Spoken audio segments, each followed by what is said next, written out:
Halo semuanya, Assalamualaikum warahmatullahi wabarakatuh. Salam sejahtera untuk kita semua. Perkenalkan, saya Jul Priandika, dosen dari Prodi Teknik Elektro, Fakultas Teknik Universitas Mercubuana, Jakarta. Bidang keilmuan saya adalah sistem kontrol dan robotika. Video ini merupakan pernyataan diri saya sebagai dosen dalam unjuk kerja Tridharma Perguruan Tinggi atau PDD UKTPT. Di kesempatan kali ini, saya akan menjelaskan tentang teknik pengajaran yang saya lakukan, yaitu menggunakan metode Delivery, Interaction, dan Assessment atau DIA. Pada mata kuliah yang saya ampu, yaitu mata kuliah robotika, dengan bobot sebesar 3 SKS dan terdapat di semester 6. Namun, sebelum saya menjelaskan lebih lanjut tentang teknik pengajaran yang saya lakukan, saya akan menjelaskan terlebih dahulu mengenai deskripsi singkat, kemampuan yang diharapkan, materi pembelajaran, dan sistem pembelajaran pada mata kuliah robotika. Robotika merupakan salah satu disiplin ilmu yang lahir dari perpaduan berbagai bidang ilmu seperti mekanika, elektronika, dan komputer. Bidang ilmu ini mengimplementasikan ilmu pengetahuan ke dalam sebuah alat, sehingga alat tersebut memiliki kecerdasan buatan dan mampu melakukan pekerjaan seperti manusia. Endrapito Warno 2006. Alat tersebut bisa disebut dengan robot. Pada umumnya, robot terdiri dari sistem mekanik, elektronik, serta controller. Hingga kini, penggunaan robot sudah tersebar mulai dari kehidupan sehari-hari hingga kebutuhan di industri. Mata kuliah ini akan membahas mengenai konsep dasar, jenis, dan lokomosi robot, mengenai konsep mobile dan manipulator robot, mengenai kinematik dan dinamik, dan mengenai sensor serta pemrogramannya. Capaian pembelajaran mata kuliah atau CPMK yang diharapkan dari mata kuliah robotika ini adalah mahasiswa mampu menguasai konsep dasar robot. Yang kedua, mampu memahami konsep mobile dan manipulator robot. Yang ketiga, mampu menganalisis kinematik dan dinamik pada manipulator dan mobile robot. Yang keempat, mampu mengetahui komponen dan cara penginderaan dari robot. Yang kelima, mampu merancang autonomous mobile robot sederhana. Untuk memenuhi CPMK tersebut, mahasiswa dibekali topik-topik atau sub-CPMK yang dibahas selama 14 pertemuan. Berikut adalah topik-topik yang dibahas. Konsep-konsep robot, jenis-jenis robot, lokomosi robot, manipulator robot, kinematik, dinamik, microcontroller, motor servo dan motor DC, sensor, serta pemrogramannya. Sistem pembelajaran di Universitas Mercubuana dapat dilakukan secara daring melalui aplikasi Google Meet, Zoom, dan WhatsApp Group, dan juga dapat dilakukan secara luring di dalam kelas. Universitas Mercubuana memiliki sistem Single Sign-On atau SSO, sehingga banyak fitur sudah terintegrasi menjadi satu seperti sistem informasi akademik atau SIA, e-learning, POS, Gmail, Google Meet, aplikasi penelitian, pengabdian masyarakat, dan publikasi. Itulah deskripsi singkat dari mata kuliah robotika yang saya ampu. Berikutnya adalah penjelasan metode pembelajaran yang saya gunakan, yaitu menggunakan metode DIA. Metode yang pertama adalah delivery, yaitu bagaimana cara saya menyampaikan materi dalam perkuliahan dengan menggunakan referensi utama textbooks dari 1. J.J. Craig tahun 1989 tentang Introduction to Robotics. Yang kedua, Fu Gonzalez dan kawan-kawan tahun 1989 tentang Robotics, Control, Sensing, Vision, dan Intelligence. Yang ketiga, Endrapito Warno 2006 tentang Robotika Design, Kontrol, dan Kecerdasan Buatan. Selain itu, saya juga menggunakan referensi pendukung dari jurnal ilmiah dan artikel terbaru di bidang robotika. Metode yang kedua adalah interaction. Saya selalu mendorong mahasiswa untuk aktif berpartisipasi di dalam kelas, seperti diskusi, bertanya, maupun mengemukakan pendapat agar kelas lebih komunikatif dan aktif. Misalnya seperti di awal materi, saya memberikan pertanyaan dan juga kuesioner berupa polling pengetahuan mahasiswa tentang tema yang sedang dibahas. Pertanyaan juga saya berikan saat di tengah dan di akhir perkuliahan agar mahasiswa dapat memahami materi dengan baik. Selain itu, interaksi kepada mahasiswa juga saya lakukan di luar kelas, yaitu menggunakan WhatsApp group sehingga para mahasiswa dapat bertanya, berdiskusi, dan juga menanggapi isu-isu terkini di bidang robotika. Metode yang ketiga adalah assessment, yaitu bagaimana cara saya menilai mahasiswa. Di perkuliahan pertama, saya selalu menjelaskan kontrak perkuliahan yang sudah disepakati bersama dengan mahasiswa. Di dalam kontrak tersebut, terdapat bagaimana cara saya menilai, jenis tugas, dan juga bobot penilaiannya. Sehingga mahasiswa sudah mengetahui bagaimana strategi agar perkuliahannya berjalan lancar dan mendapatkan nilai yang memuaskan. Berikut adalah bobot nilai yang saya berikan kepada mahasiswa. Selanjutnya, saya akan memberikan cuplikan pengajaran yang saya lakukan secara online melalui media Zoom pada mata kuliah robotika.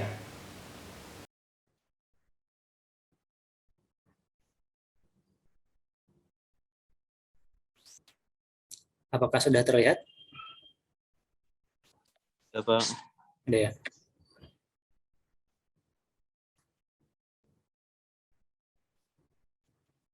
Baik, di pertemuan pertama ini saya akan menjelaskan mengenai definisi konsep robot dan robotika.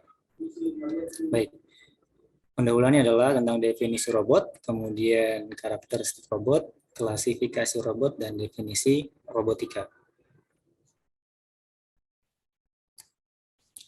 Baik, sebelum masuk ke materi pertama mengenai robot, saya ingin bertanya, teman-teman, apakah kalian mengetahui apa yang dimaksud dengan robot? Saya akan memberikan polling.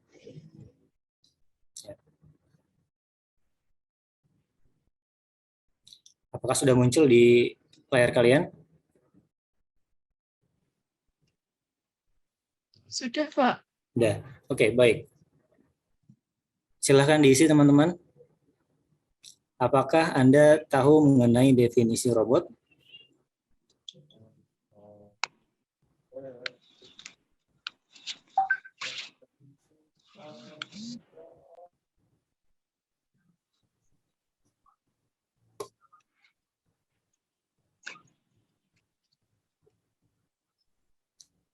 Oke, baik. Sudah semua menjawab ya? Ya. Baik, teman-teman. Oke, dari yang hadir sebanyak 67% menjawab tahu dan 33% menjawab ragu-ragu gitu ya. Kemudian yang menjawab tidak belum tahu adalah 0%. Baik.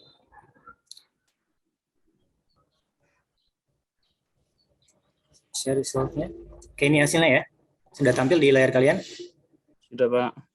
Oke, baik. Oke, ada 67% yang menjawab tahu. Coba saya ingin bertanya kepada Mas Bima Irfan, apa yang Mas Bima Irfan tahu mengenai definisi dari robot? Robot itu alat mekanik yang dapat melakukan tugas fisik, baik menggunakan pengawasan ataupun kontrol, Pak. Kontrol manusia. Oke, baik. Kemudian, bagus sekali jawabannya, Mas Bima Irfan. Teman-teman yang lain ada yang ingin menambahkan lagi? Mungkin Mas M. Husen Ramadan?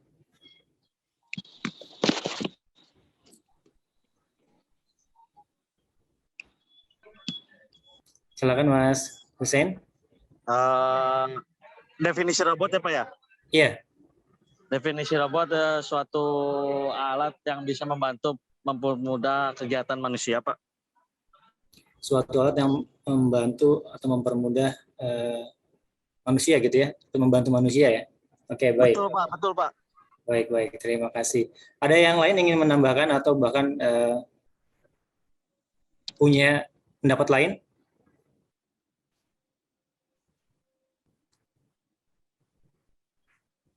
Tadi sudah 2 laki-laki, mungkin ada apa ya? Ini ada Mbak Uun Martin Atika. Silakan, Mbak.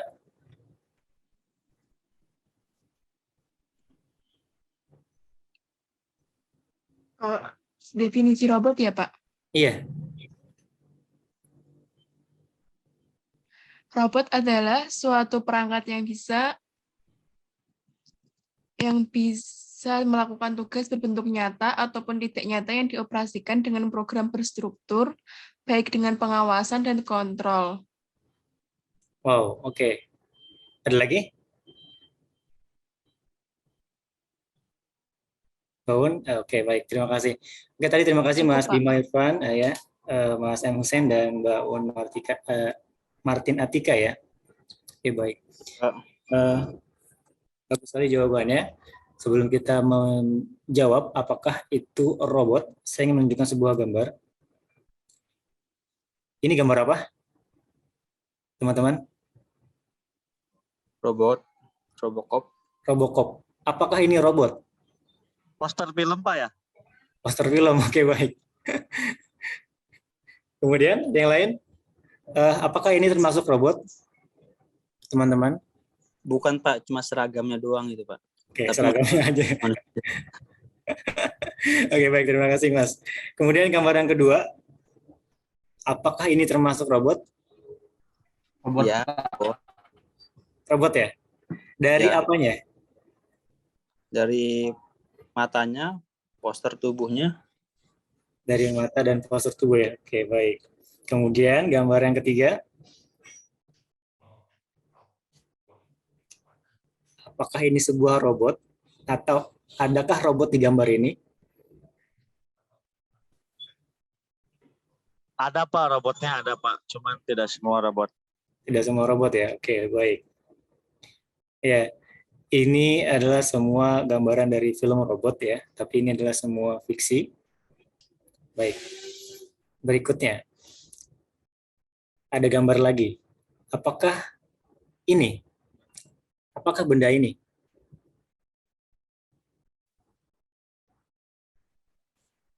Ada yang Robot. bisa menjawab? Robot. Baik, kenapa ini robot? Karena digerakkan oleh sistem Pak. Oke, perkiraan dari Mas Bima adalah ini robot karena digerakkan oleh sistem. Ya. Baik. Yang lainnya?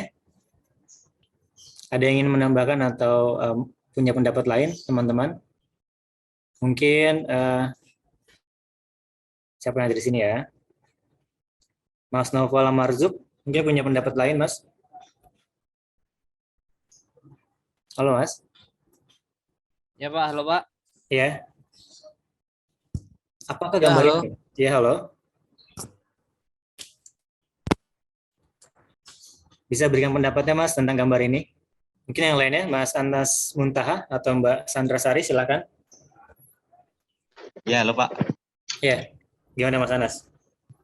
Ya, itu termasuk robot Pak.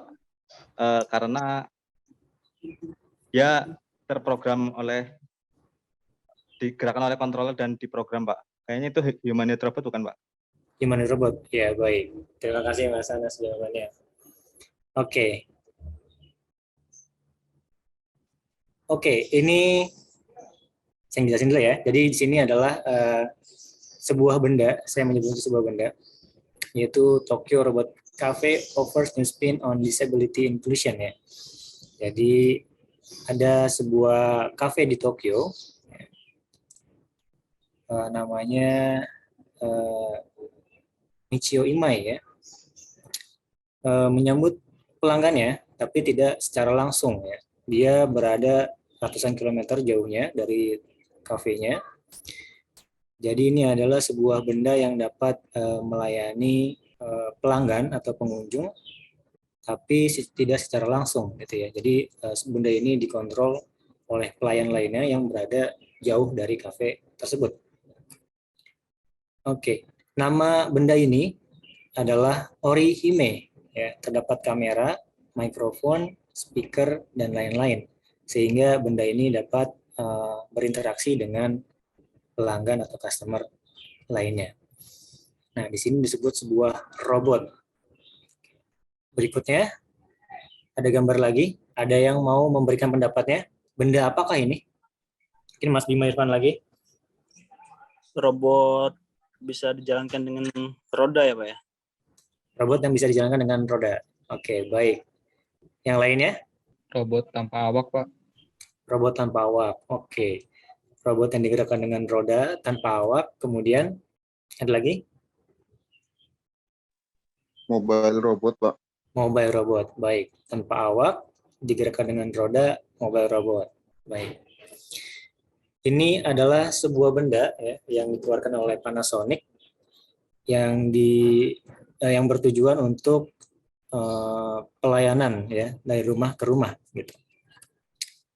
Jadi disebutnya self-driving robot ya. Jadi ini pada awal pandemi di 2020 Panasonic menciptakan self-driving robot untuk memberikan pelayanan seperti obat-obatan, makanan dan lain-lainnya. Jadi para penduduk di sana di daerah Fujisawa ya, menurut artikel ini tidak perlu untuk keluar rumah ya untuk membeli keperluan sehari-hari. Oke, berikutnya ada gambar ini. Kira-kira benda apakah ini teman-teman? Kalau lihat dari gambarnya ini ada sama seperti tadi Mas bilang ada rodanya. Ada yang lain lagi teman-teman? Benda apakah ini? Robot vehicle, Pak. Robot vehicle. Oke. Yang lainnya? Benda apakah ini ya? Ini bendanya besar nih kayaknya. Ada rodanya. Tadi dibilang vehicle ya. Memang vehicle ya, kendaraan ya. Tapi kira-kira fungsinya untuk apa ini, teman-teman? Untuk menjaga lingkungan, Pak.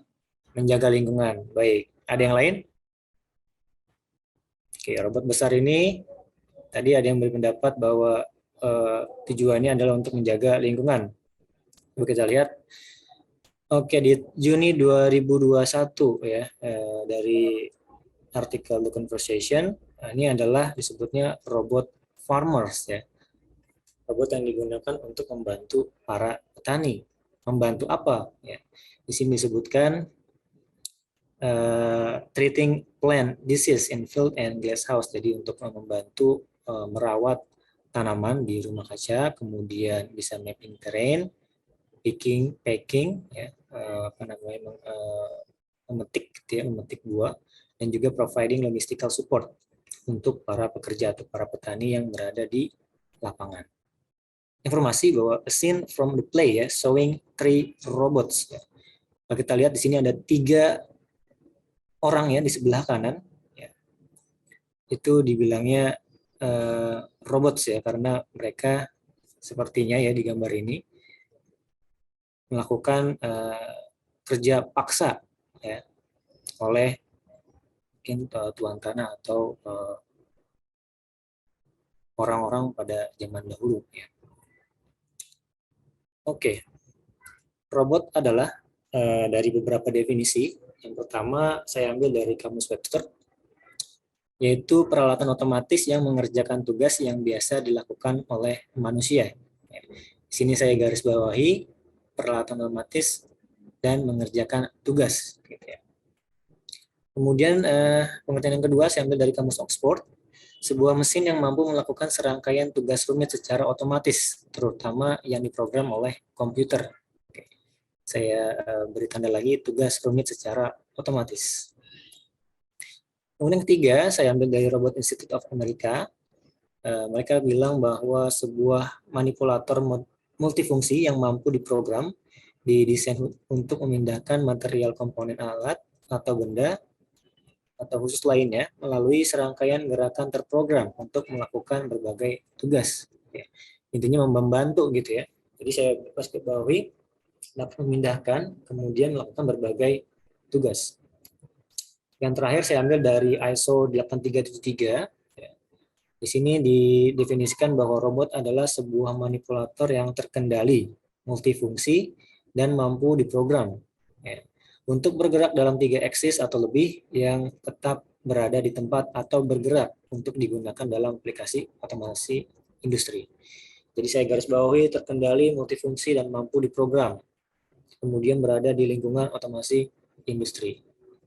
Dari 4 definisi ini, dari Webster hingga ISO,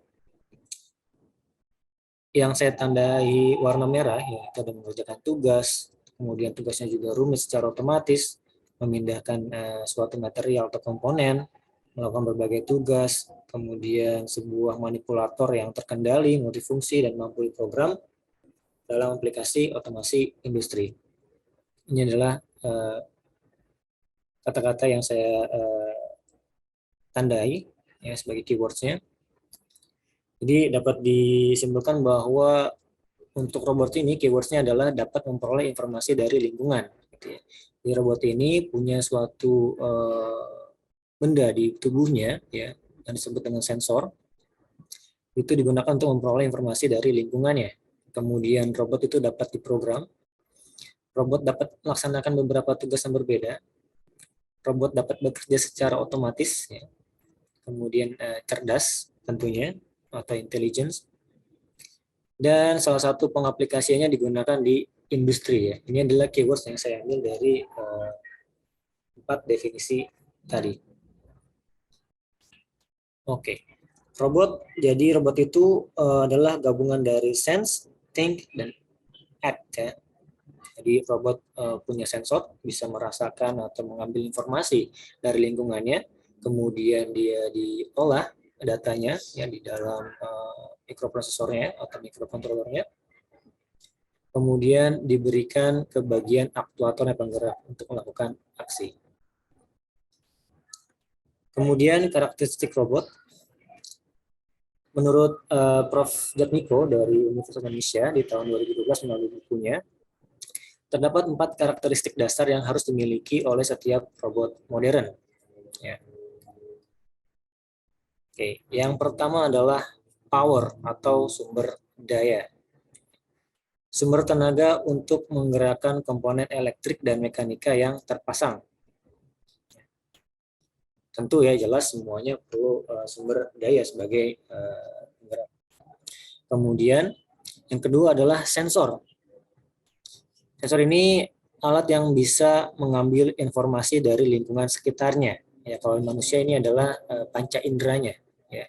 Jadi dia mengambil informasi dari lingkungannya, kemudian dikirimkan ke bagian yang berikutnya, yaitu bagian kontrol atau sistem kecerdasannya. Jadi semua data yang diperoleh dari sensor diproses, diolah di bagian kontrol. Ya. Kemudian setelah data diolah, data diberikan ke bagian aktuator, ya, peralatan mekanik. Jadi ini adalah bagian dari robot untuk melakukan suatu tindakan tertentu tergantung dari tujuan pembuatannya. Power di sini, teman-teman. Jadi power ini yang memberikan sumber daya kepada bagian kontrol ya, kemudian memberikan daya juga kepada sensor, juga memberikan daya kepada aktuator. Ya. Ada 3 tujuan dari power untuk memberikan dayanya. Kemudian sensor tadi ya mendapatkan informasi atau mengambil informasi dari lingkungannya sehingga dia memberikan ke bagian kontrol gitu ya. Nah, diolah di sini kemudian diberikan ke bagian aktuator sebagai penggeraknya. Nah, berikutnya adalah lingkungan ya, sama mechanical engineering ya. Ini adalah beberapa bidang ilmu yang bersinggungan dengan robotik. Jadi bisa diimplementasikan atau juga bidang ilmu tersebut digunakan ke dalam robotik gitu ya sebagai metodenya gitu ya. Misalkan matematik dan juga artificial intelligence. Oke.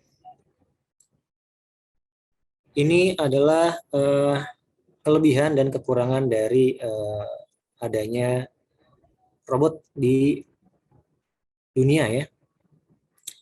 Sistem robotik sebenarnya sangat didambakan ya di dunia industri karena dianggap bahkan sudah terbukti ya di beberapa tempat dapat meningkatkan akurasi, kemudian mengurangi biaya dan meningkatkan keamanan bagi manusia. Oke, faktanya keselamatan bisa dibilang salah satu manfaat terbesar robotika karena banyak lingkungan berbahaya atau tidak sehat bagi manusia. Misalnya kalau di industri nuklir gitu ya, industri yang ruang angkasa misalkan NASA dan lain-lain, itu bisa mempengaruhi kesehatan manusia jika manusia bekerja di tempat atau di area seperti itu gitu ya. Maka diperlukanlah sebuah alat pengganti yang bisa melakukan pekerjaan di sana gitu ya. Dengan robot atau sistem robotik, bekerja dapat menghindari paparan bahan kimia ya.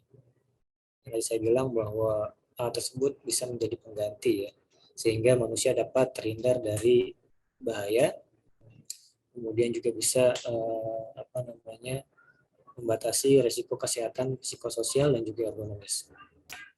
Tapi juga ada beberapa kelemahan dari adanya robotika ini, karena ada beberapa tugas tertentu ya, yang hanya bisa dan cocok dilakukan oleh manusia. Misalnya pekerjaan-pekerjaan yang membutuhkan kreativitas, kemampuan adaptasi, keterampilan pengambilan keputusan yang sangat penting gitu ya. Jadi nggak semua hal bisa digantikan oleh robot. Kemudian ini adalah pro kontra dari robot ya. Misalnya robot better than humans, lebih baik dari manusia. Ya. Kemudian ada juga kekurangannya. Yang tadi sudah dirangkum dalam 2 atau 3 paragraf sebelumnya. Oke. Dari materi tersebut ada yang ingin ditanyakan teman-teman? Sebelum kita akhiri kelas ini.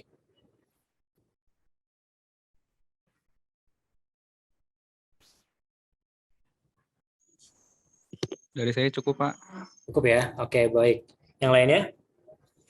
Cukup, Pak. Oke, cukup. Oke, kalau begitu sebelum diakhiri ada satu tugas yang ingin saya berikan kepada kalian. Carilah sebuah artikel mengenai perkembangan tren robotika. Ya. Jadi kalian carilah artikel-artikel di Google tentang tren robotika yang lagi hits sekarang ini gitu ya, yang terbaru. Ada apa sih berita di sana? Gitu ya. Kemudian kalian baca, kemudian dibuat ringkasan tentang artikel tersebut. Gitu ya. Apa yang terbaru dari berita tersebut? Kumpulkan dalam bentuk PDF, nanti dikirimkan di modul e-learning-nya ya. Oke, baik teman-teman, terima kasih untuk pertemuan hari ini. Itulah cuplikan video pengajaran yang saya lakukan secara online. Semoga dapat memberikan gambaran mengenai bidang pendidikan khususnya pengajaran yang saya lakukan sebagai dosen teknik elektro, Fakultas Teknik Universitas Mercubuana.